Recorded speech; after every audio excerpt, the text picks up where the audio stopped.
This podcast is sponsored by Terraform Development is an engineering and architectural design studio company located in Flagstaff, Arizona. Co-owner and founder Eddie Kalnimtua supports the Hopi way of life and supports the next generation, including hiring Hopi professionals, individuals like Dr. Brianne Laban from the village of Tewa. Contact Terraform at 928-864-5022 extension 1, or you can email them at info@terra4orm.com, or visit their website at www.terra4orm.com to learn more about Terraform Development. They can design your next home, manage your next construction project, or fly their latest drone equipment to get aerial views of your project. Also sponsored by Strong Ones. Strong Ones is dedicated to exposing cultural traditions of running that exist within many cultures and tribes worldwide through running apparel.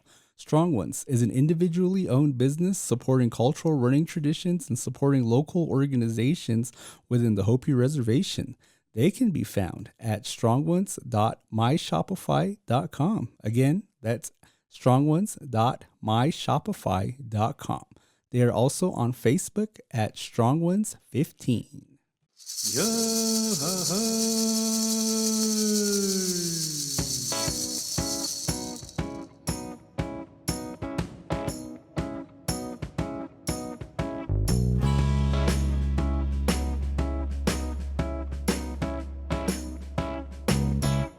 You are now listening to the Carl and J-Man Save the World podcast. I am your host, the 5-star, 5-diamond chef, J-Man, and with me is the source of all of my stress. His real name is DeAndre, the Prince of No Air, Carlton Banks. Yo, yo, yo, what's up, players and ayers and ears and ayers? And Nars And and Nars. Layers.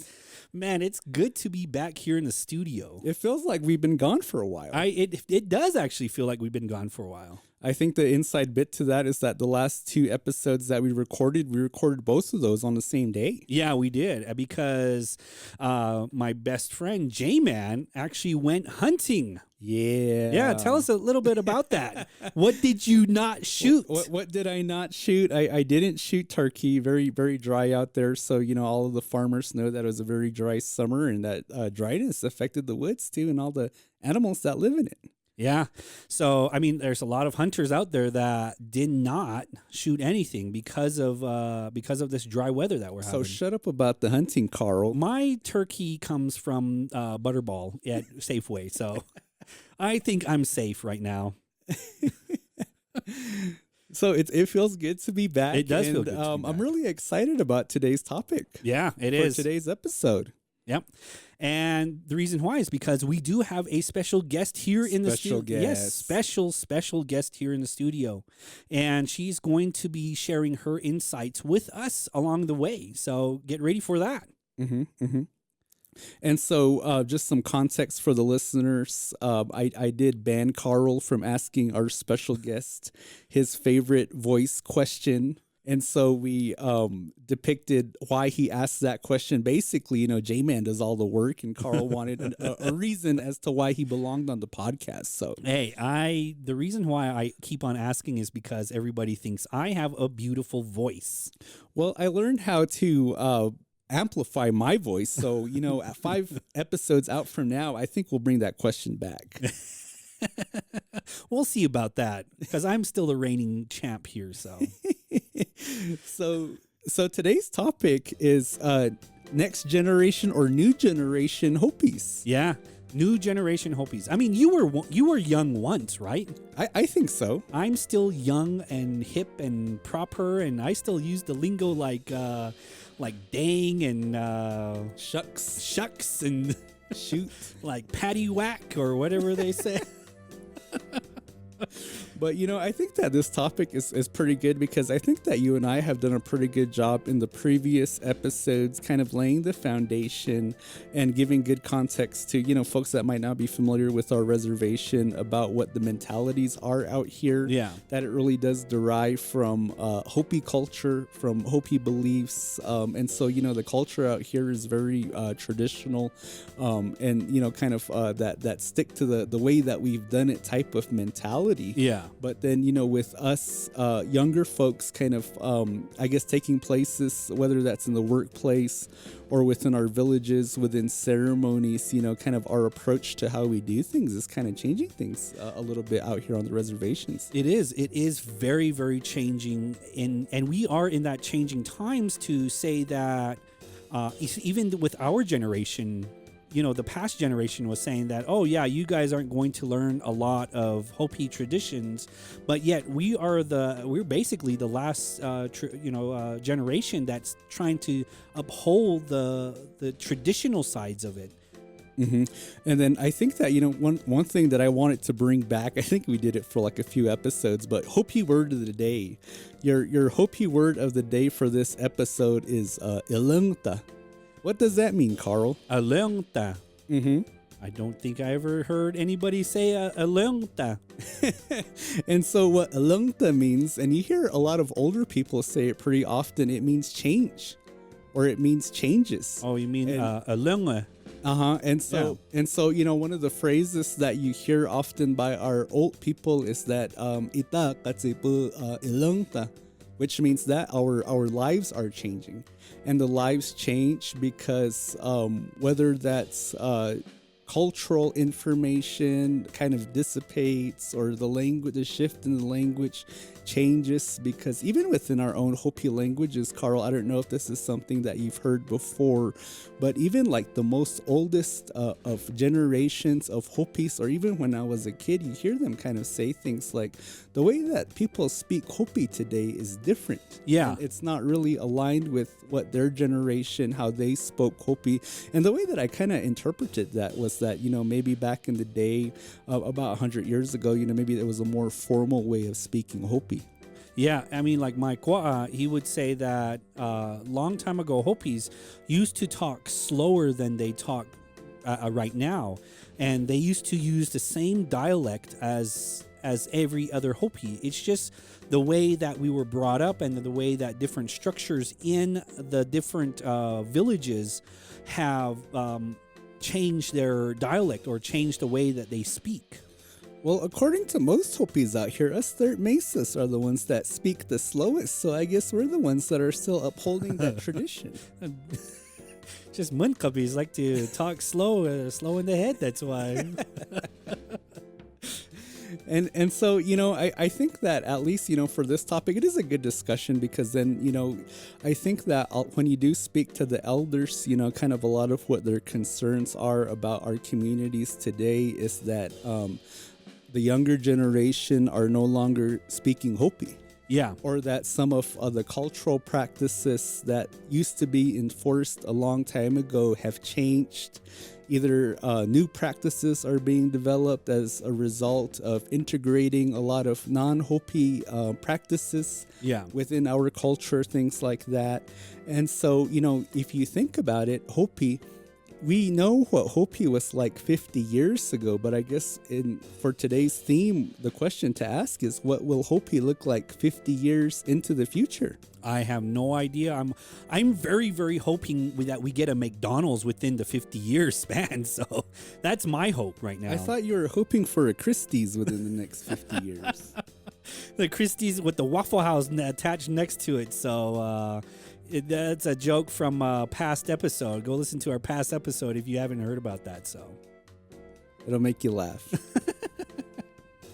And so I guess, talking about some of those changes, what are some of those changes that you've seen within your lifetime? Because, we're not that old, but we're not also that young. We're kind of in this real weird gray area of our lifetimes. But because, I know that for myself, that even, thinking about back when I was a kid, that there has been changes within our communities. Oh, yeah. Regards to our practices within the villages, our practices within ceremonies, culture, or even, kind of like the development or more integration of the Bahana components into our communities. Yeah, if coming from like a Hopi / Bahana kind of viewing person, remember the Flagstaff Mall? The Flagstaff Mall used to have this this store called Miller's Outpost. I don't know if you've heard about Miller's Outpost. I think you're dating us, Carl. I just said that we're not that old. And that's the reason why I still remember Miller's Outpost. I shopped at K Momo's. K Momo's. KB's Toys. But that is a big change because that was something that I did witness over the weekend is that my youngest daughter, she's 8 years old, and we went out to move her older sisters into a new place out in Tempe. Yeah. And she was complaining, I have nothing to do, I'm bored, and I'm kind of thinking in my head, it's like you brought all these toys with you. Yeah. Why don't you go play with your toys? Or yeah. There's a backyard outside, there's playground equipment outside. Why don't you go do that? And for her, it was like the only way she could be entertained was with the internet. Exactly. I mean, because we both grew up. We're actually older than the internet. I'm not dating us or anything like that, but we are actually kind of older than the internet. And like when we were in high school, we didn't know about the internet too much about it. I mean, like in grade school, there was internet. We sent girls emails in high school. There was that. Maybe you didn't do that. I did a lot. I never did that. Okay. But anyway, like, we didn't know about the internet until we got into high school. And that's when we started learning about AOL, Hotmail, Yahoo, Google. And it was like a training for us to be on the computer. And I'm not saying that we're old. I'm saying that the technology was there, but we were learning at a slower pace than how it was being presented. For the record, I think technically Carl is older than I am. Not even old. I'm not even that old. So old man. And so, I think that even just those small changes, the more integration of technology within our household has changed things out here, has changed the mentalities of a lot of the folks on here. And we've documented quite a bit in terms of like how integrated with the internet that we are as people out here on Hopi. And, our Hopis and the internet episode kind of really touched on a lot of those topics in terms of how we want to share anything and everything that we did in our days on the internet as Hopi people. Yeah, exactly. And when we talk about like how new Hopi, or I'm not saying that they're new Hopis, I'm saying they're new generation Hopis, how they perceive old time Hopi traditions and how what they think about that. I mean, I'm pretty sure that these younger Hopis think that, that's an old way of doing things, and this is not what my parents do now. I don't know why they're doing it now in that sense. And then I think we've documented too a lot of other things too that have changed all throughout our past episodes, because we've talked about some of the Hopi dishes that were more prevalent in our younger years that you don't see a lot of anymore, or even a lot of the families eating meals on the floor. Yeah. That was something that was more common, I think, that when we were younger. And then I think that another thing that's kind of really, at least that's been really impressionable in my brain from when I was a younger person, kind of going to the kiva for the first time, that you would hear oftentimes a lot of those older Hopis, they would kind of refer to the generation ahead of them as the Hopis that really had the knowledge, or that had the real Hopi knowledge. They would always say, in Hopi, bumapas navote, referring to the generation ahead of them. Yeah. Before we head on further, let's take a little break for our first sponsor here. This paid sponsorship was paid for by Justin Villarreal. Nurturing Indigenous Intelligence is a grassroots organization whose mission is to assist our Indigenous students in their pursuit of education. You can follow them on Facebook and Instagram to keep up with upcoming distributions. All right, and we're back. And so I think that that's just a lot having to do with the language and the culture, but there has been some changes on our lives, I guess, on the Bahana side. Yeah.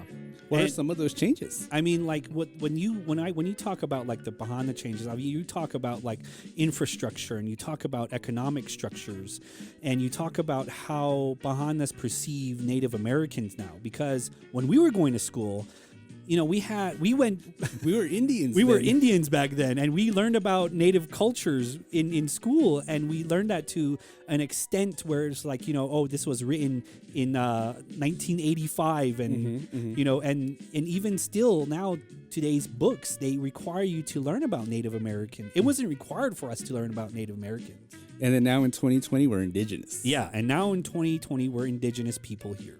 We're not Indians anymore. We don't have the Washington Redskins anymore, so To the dismay of a lot of our people who are Redskins fans out here on the reservation. exactly.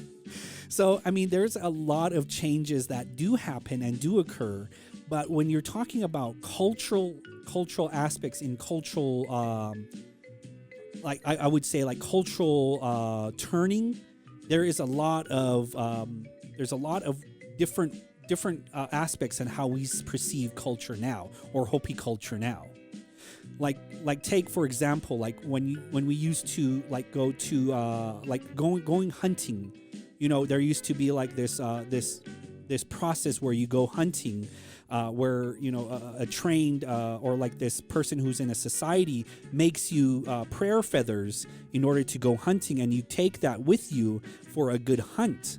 And nowadays, I don't think it's being practiced in that sense, to where you're hunting in a traditional way. You're hunting just because you have a tag that you want to use up. I was going to say, people don't do that anymore. We still do that. You did that? Mm-hmm, Really? mm-hmm, Oh, okay. But you're right, though. I think that's probably only practiced maybe amongst a handful of hunters. And then, of course, we're not out there with our autas and our hohus. We got our 12-gauge shotguns and, our 30-06s and, that type of thing. And then even on those hunting trips, you do hear a lot about, the older hunters talking about what hunting was like back in their day. Yeah. And kind of, and that's always kind of been a common theme, I think, amongst Hopis, and them talking about some of the big changes, because in this most recent hunt, that's kind of what my dad was talking about, how game was so much more abundant even when he was a kid, probably in the 1950s and the 1960s, that you just saw so much more animals in the woods. And then now, because of the drought, you hardly see any. And I think that's kind of a common conversation that you hear, even with the farming, with the farmers, with the Hopis, the old Hopis, talking about how it used to rain a lot more back in their days, and that the crops always did pretty good from summer to summer. But now you have this drought, and so some of those changes, I guess, really aren't as a result of people. In terms of like the next generation or the young generation, but that's definitely an issue that the young generation has to deal with. Yeah. Because as the next generation or the young generation, you hear these stories about, how good life was back in the old days. And then now you're having to deal with the lifestyles now with having less corn, or even, this practice of buying corn. If you don't have enough corn for what it is that you need to do, what it is that you need to pay back for, or, seeing less meat coming through as a result of the poor hunting situations. Exactly. And, when you hear about the old stories like that, it takes you back to a time that you don't even know yourself. And you just think about that, or you just wonder about, how did you guys survive without going to Safeway? How did you guys survive without Wi-Fi? Exactly. And how did you survive without watching your favorite TV shows on Netflix? What do you mean, Kwa? You didn't have YouTube back then? What did you do for fun? And see, all of these different changes are impacted within the Hopi community. And I'm not saying it's for the good, I'm not saying it's for the bad, but I'm saying it's impacting us in a way where we think it's good or we think it's bad, but we all make it to where it's a foreign kind of impact. And definitely, it is impacting us whether we like it or not. And I think that, that's kind of the important thing about, discussing, these types of changes that are happening within our communities. Because I think that one thing that I've always thought about, is that if you ask any Hopi person, what is the most ideal community? What are some good changes that you would like to see in the future? And I always feel like that everybody would probably always say we want our language to be preserved. Yeah. We want our cultural practices to be preserved. We'd like quality education. We would like homes for people to live in. We would like quality emergency response systems and those sort of things.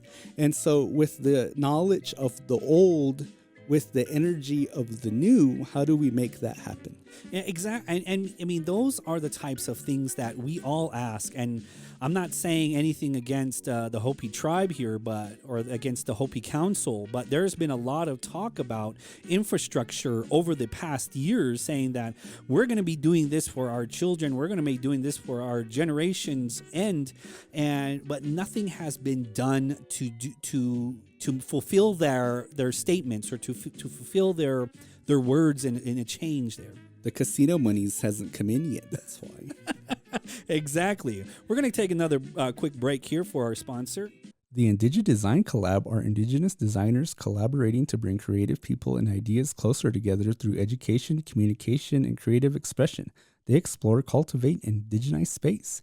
Indigid Design Collab is having a call for entry starting September 1st for digital artwork for their second annual design show. The theme is Rise to Vote. For more information, they can be found on Facebook or Instagram. All right, and we're back. And so now I think would be a good time to bring in our special guest. Yes. But before we do, I think that it's important for our non-Hopi listeners to kind of discuss this dynamic of what a Hopi is and their relationship to their nephews. Yeah. Because our special guest is Maikia. And Micah. Your Kia. Yeah, exactly. Although I think that if she could remove herself from being your Kia, I think that she would. Hey, she likes me better, so. That's not what she said before we started recording. I'm sure she still loves me, so. But, and you know, that's kind of the thing is that I've never really heard kind of an explanation as to why our Kia'as have that relationship with their nephews in the way that they do. Yeah. But for most of us, you know, your Kia'a is your female relative from your father's side of the family. And basically, I think what's so distinguishable about it is that the way they interact with you. Yeah. And so in a way, you know, there are our cultural girlfriends. Yeah. And so, like, you know, when we talk about Kia'as, we're meaning that they're close to us through our paternal side there. And they're the ones who, in a Hopi tradition, they're the ones who wash our hair, name us, and they're the ones who will take care of us. And they have other important roles throughout a man's life. Yeah. And you know, there is that relationship to where we do treat each other like actual girlfriends and, you know, kind of the teasing.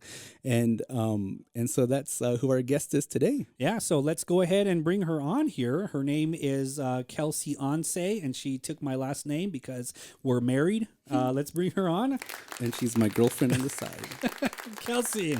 Hello, everybody. So, you know, tell us a little bit about yourself. Where are you from? I'm from Lower Munkapi. Okay. And so how old are you? I'm 19 years old. And so you're going to school, right? Are you going to school? Yeah, I am. And so where are you going to school currently? I'm going to Fort Lewis. Perfect. Fort Lewis. Dang, Fort Lewis. Is that a free school? The tuition is free. Yeah, for Native Americans, right? Yeah, for Native Americans. There's this girl that walks around campus over there. She's kind of slow. Her name's Michaela. She's not slow. She's my other woman, too. So, Michaela, if you're listening to this, you know, you're my woman. Sorry, Mano, but you were asking for it.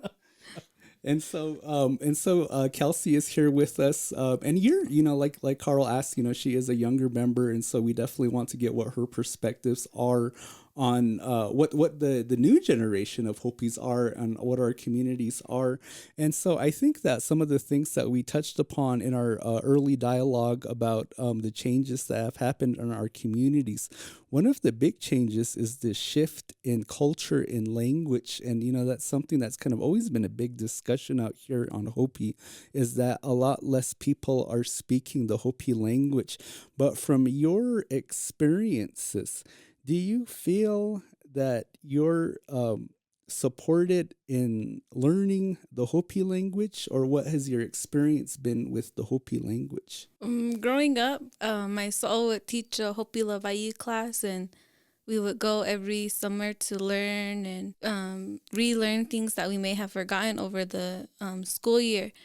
And I think learning our language is something that is important and that we should all be learning to be Hopi in a way. But I do think that the language between the old generation and my generation has been lost, because even I don't know fully how to or fluently how to speak Hopi, but I can carry on a conversation up to a certain point. And I would really like to, relearn or learn more about my language and how to speak it.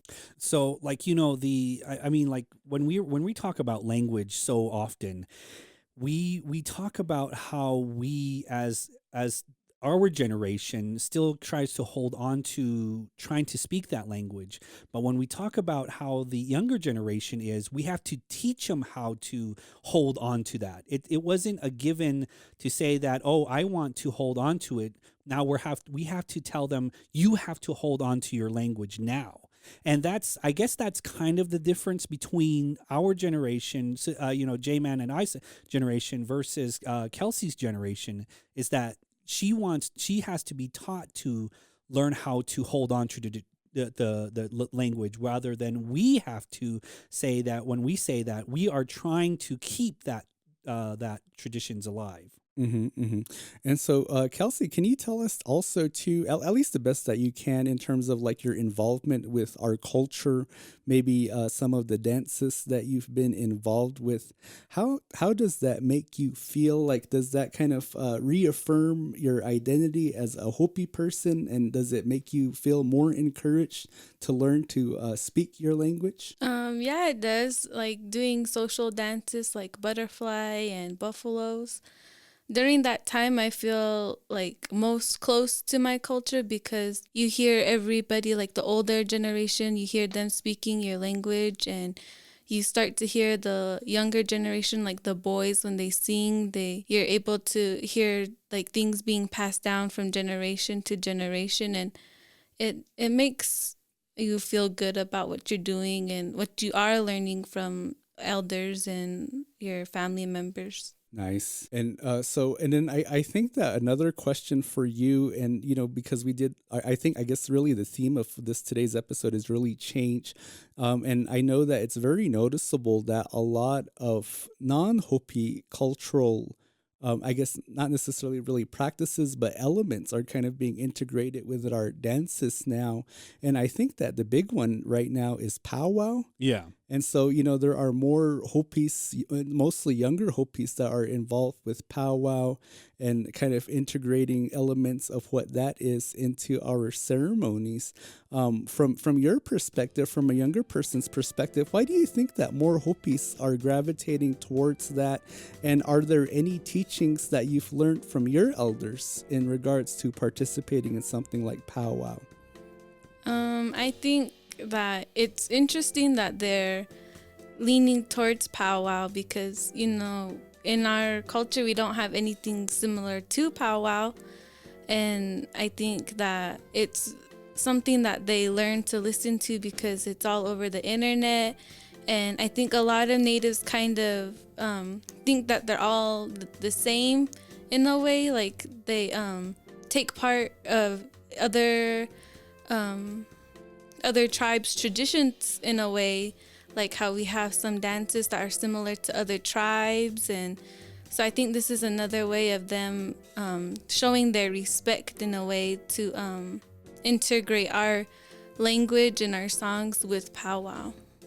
Actually, that's kind of weird, because I never heard it like that before. Like, where we see that we're all one together, like all the younger generation thinks that all natives are one generation, or one Native American. Yeah. But then when we talk about like our generation, we don't see it that way. We're all anti everybody. Yeah, we're like Hopi. we're just Hopi here. We don't care about all the other. We don't do those. Yeah, things. we don't do those things. We're not Indians. We're Hopis. Yeah, so it's kind of weird in a way to hear the younger generation think that. So I think that's pretty cool. Yeah, that is a different take on it, because I think that, for people that aren't really familiar with kind of the dynamics around Hopis and powwow, is that I think a lot of the older generation, they kind of see it as that, like it's not Hopi, kind of similar to what we were saying in our economic development episode, because our soul would tell us things like that, powwow, bampa, ka Hopi, I'm happy, but not to be involved with that thing. And I think her underlying message, and maybe that, a lot of the older people thought too, is that Zangapi itam not ita Hopi himo not himuitang. Yeah. And so it was always, at least we still have our own Hopi ways. Continue to just do the Hopi things. Yeah. And so that's kind of a juxtaposed thought process from the older generation to the younger generation. Well, that's pretty cool. I thought that was a really neat question or answer to that. Yeah, I think so too. I think there was that underlying that to say that we are one people, like all the natives are one people, and that we should move forward as a one unity. But in our generation, we don't think that way. We think that we're so unique in a way that we're not introduced to powwow. We don't do those powwow sorts of different dances. I thought that's why you grew your hair long. I thought you were trying to be a grass dancer. I was just trying to impress the ladies. That was pretty much it. All that got me was the old ladies that wanted to pet my hair. And so, I think that, a kind of another burden that our younger generation of Hopis experience, especially people that like Kelsey that are kind of growing out of their adolescent phase to where they're out of their parents' house and, off to getting a college education. Kelsey, do you feel supported that do you feel positive that once you complete your college education, that there will be a house waiting for you on the reservation or a job waiting for you on the reservation? I think after getting my college career situated, I think that no, I'm not going to be supported on my reservation, because already now seeing family members or friends that have to go through this when they finish their college degree or their schooling, whatever they're going to school for, I think that they tend to stay in cities more, because there's nothing out here. There's literally sticks and stones out here. There's no job you can really get, because there's three or two stores out here that have jobs, and if you don't get one, then you're basically stuck in your parents' house again. and that is very, very true, because every graduation that I go to, that always comes up when a person who has a degree or has some sort of higher education says that, okay, you are our future here, go out, learn something, come back here and teach the Hopi people what you have learned. But when there's nothing to come back out here, then it kind of discourages you from actually graduating from college or even high school. I think more than anything, it probably discourages folks from coming back home to the reservation. And, that's probably why that the increase of our people moving to the urban areas, staying in the urban areas is such a prominent habit now, because, unless you're going to work in the education system, unless you're going to work in the healthcare system, that there isn't really much other opportunity for folks out here. And, outside of those two professions, there's numerous jobs that Hopi needs out here. And so, but yet there's no structure or infrastructure to support those folks that are going to school for other programs outside of that to come back home. Yeah. All right, let's take a little quick break for our sponsor here. Dene Mahapi Arts is a modern art made with traditional values. Dene is involving artists who is innovative through her artwork, while incorporating contemporary modern trends and bright colors being the base of her work. Hopi traditional elements is her main focus, giving her artwork an intricate finish. Though she's living in today's modern society, she paints meaning and value of traditional designs to showcase and symbolizes her upbringing out on Hopi. She specializes in customized painted earrings to her colorful bright canvas paintings, and much more. Danae can be found on Instagram at D Mahapi Arts, where you can find and support her one-of-a-kind art pieces. All right, and we're back. For example, graphic designers, I learned, move back into their solos houses. So. Hey, shut up, man. I'm okay. To put it out there, put it straight. I did not graduate from a refrigerator school here, so I said graphic designer. So, I mean, yes, my degree has a different take. It's not from a university like ASU or U of A, but I still got a degree, just to put it out there. and so if I can ask a serious question for the moment, Kelsey, what is your favorite Hopi meme? And for our older generation, can you describe what a meme is?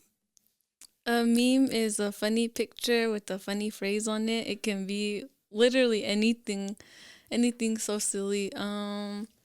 I think my favorite Hopi meme. I don't think I have a favorite Hopi meme. I think the favorite one I have is one with Baby Yoda holding up a somiviki, and he goes ooh or something. Or it's ugly. I think it was the caption. So I guess technically all of Carl's social media profile pictures can technically be considered a meme.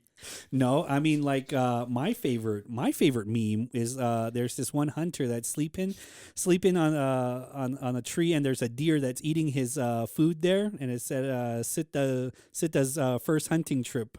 That's my favorite meme. So I don't think that exists, Carl.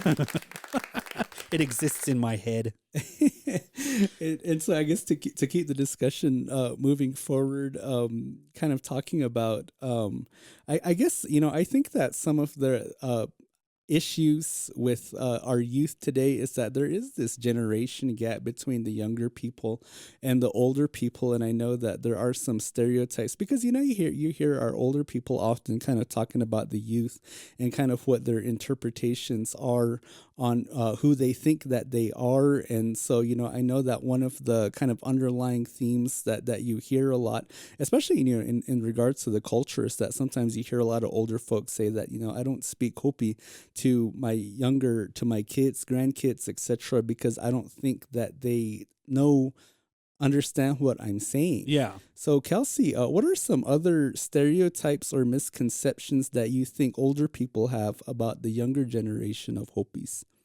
I think that older generations think that we're not following what we are supposed to be doing, like what the creator told us we should be doing. And like we're not learning what we need to learn to preserve our teachings or our culture. Like my soul, she speaks Hopi, she's fluent Hopi speaker, and then my mom, she knows Hopi, she can speak it, she can like listen, understand it, but then there's me who doesn't understand it or can talk it but not talk it perfectly. But my soul used to tell my mom that I didn't teach you Hopi because we struggled with our education, learning English and trying to speak Hopi. We were, it was hard for us to get our education in English and to learn those things. So I think that in a way it's hard to live in two worlds, I would say, because you live in two worlds, the Bahana world and your Hopi world, where you have to find the fine line to live in those two worlds. That phrase that you just said, talk it, that's such like a res thing that everybody would say. I like to just talk it. That's like such a res term.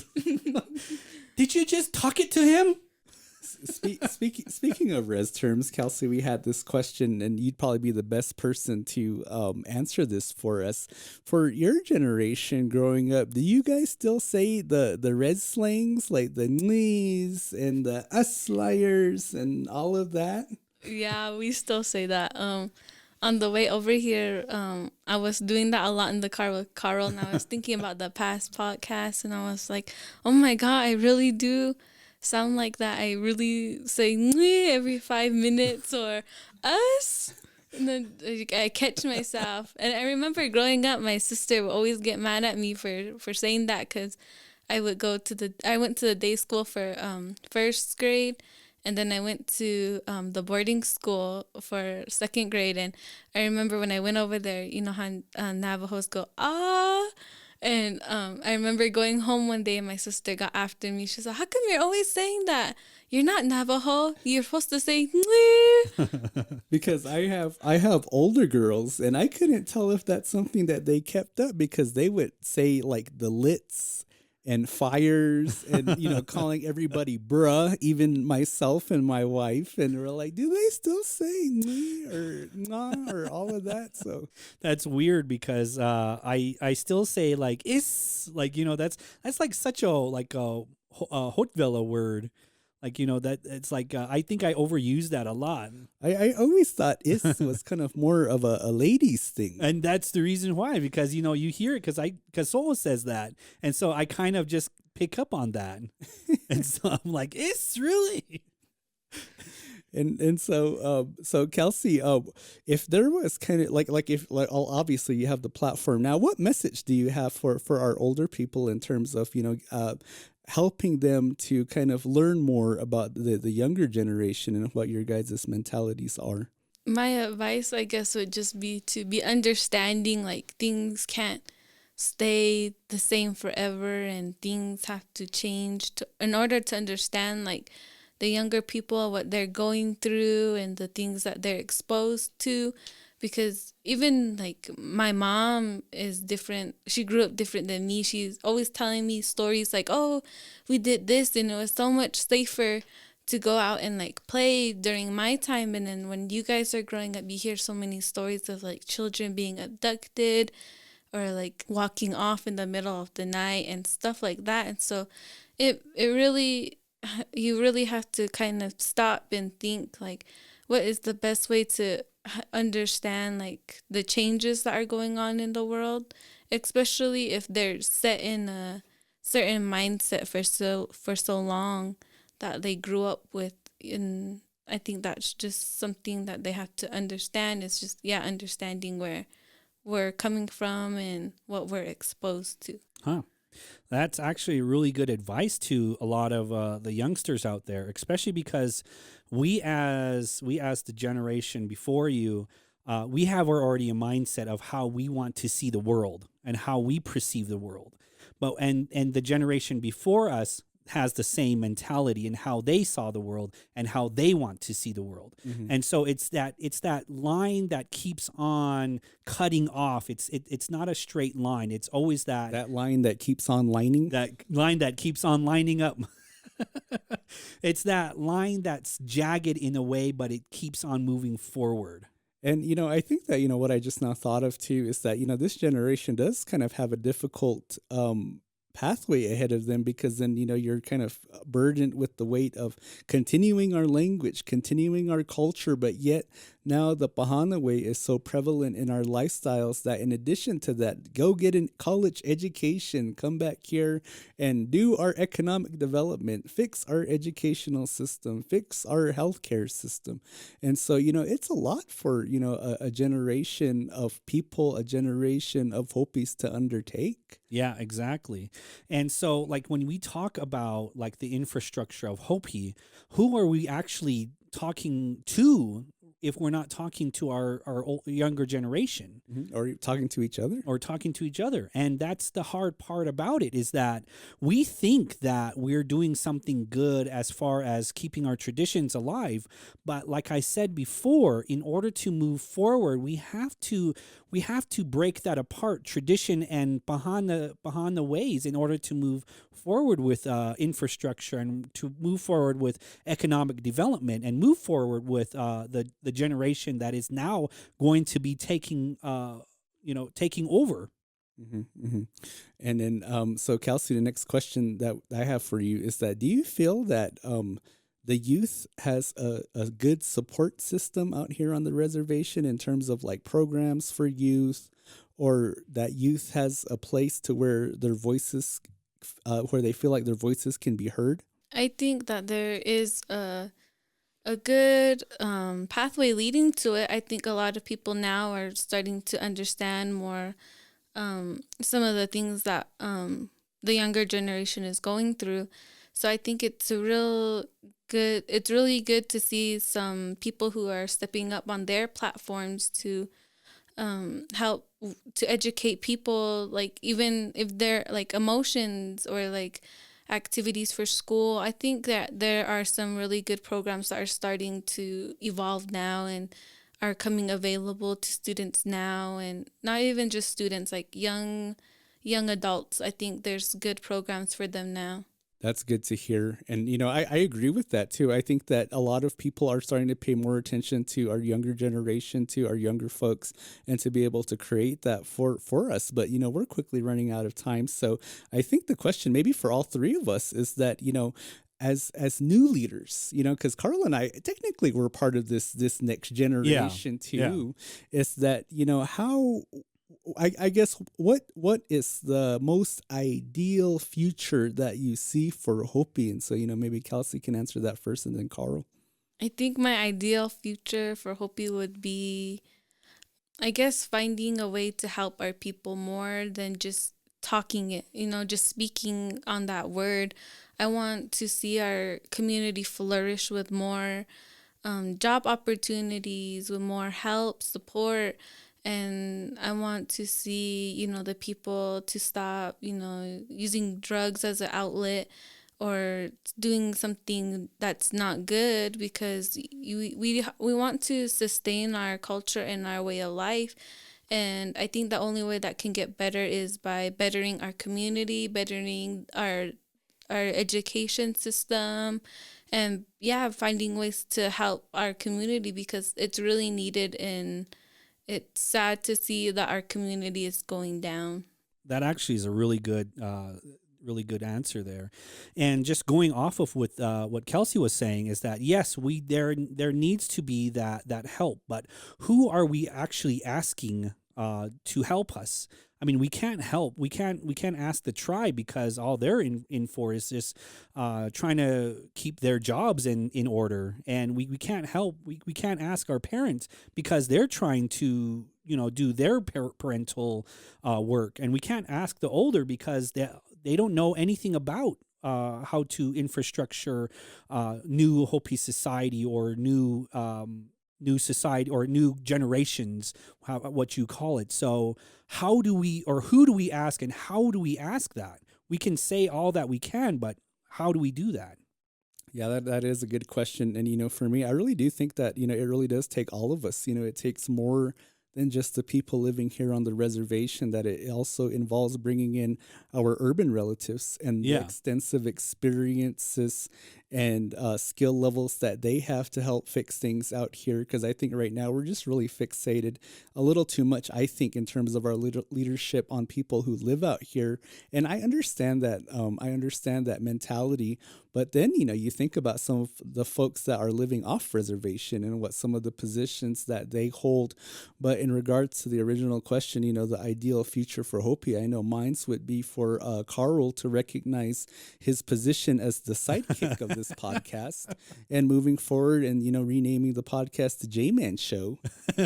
with Carl, with guest Carl every 2 weeks with DeAndre. With DeAndre. Hey, what's up, lads? So, Kelsey, is there anything else that you'd like to say out to podcast land before we wrap up?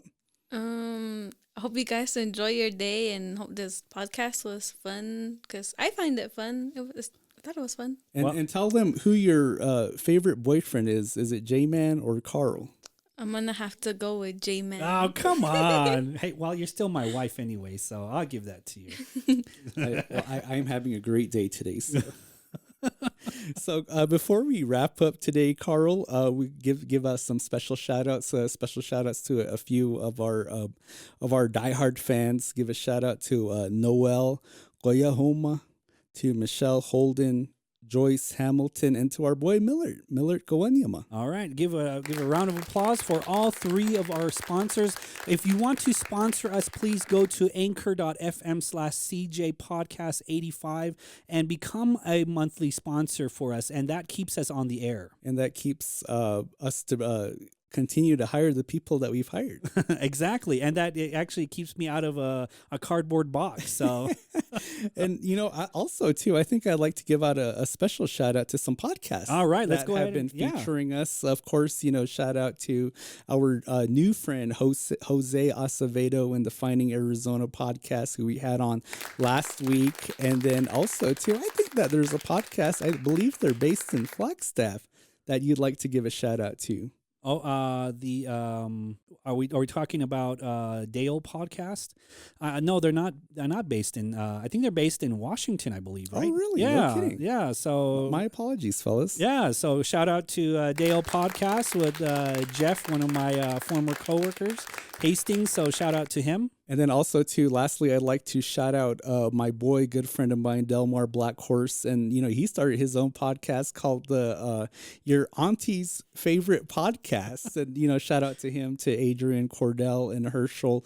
I believe that you can find all of these podcasts on Spotify, Apple Podcasts, same places that you can find us. But, Carl, do you know who your Get Us favorite podcaster is? Yeah. She said it. She said J-Man. She said Carl. She said my favorite. She said J-Man. She said my man is Carl.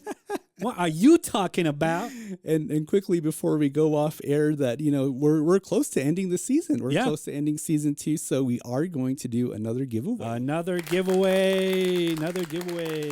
So when this episode drops on Wednesday, we'll have information on how to get involved into the giveaway. And then also too, it was brought to our attention that not everybody out there has a social media account. Yeah. So if you'd like to be entered into our giveaway and you don't have a Facebook, Instagram, or Twitter account, you can email us at cjpodcast85@gmail.com. Yeah.